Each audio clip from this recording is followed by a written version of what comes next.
সাংবাদিকদের উপরে আপনারা খেপা কেন? তুমি নিজেও তৈরি থাকো ইনশাল্লাহ, তোমরা লিখবা আর আমরা ভিড়াইনি। তুমি আছো কোথায় এখন? আমি তো অফিসে ভাই, কোন অফিসে?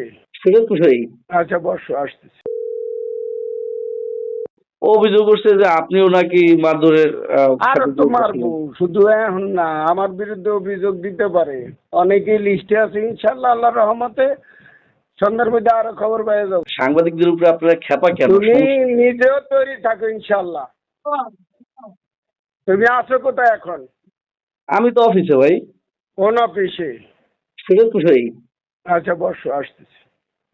এটা কি বলতে সত্য? পারি, কত মানুষ কত কথা কয়েছে, তুমি অনেক কথা কইছো, বাসার কথা কয়, রাজীব কথা কইছে, এটা আমার ফিরে গেছে।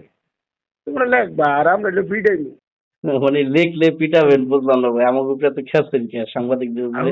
না, আমার কথা হলো যে তুমি আমারে ফোন করছো, তোমার নিজের পিছনটা আর সিএসটা দেখো। তোমার সঙ্গে আমার কোনো বিরোধ নাই, ছিল না, আছে না, আমরা পরস্পর এসে তোমার যখন ওই যে মারছে মনিররা, তখন কিন্তু আমি তোমাকে তোমার ফেভারেই কথা বলছি। তো তোমাকে ওই প্রেস ক্লাবে না, ওর মধ্যেও নেই, কারণ ওইটা হলো চান্দাবাজের প্রেস ক্লাব। আবু সাংবাদিকও চান্দাবাজ আর অভিনেতা নষ্ট নিয়াত মেরেছে।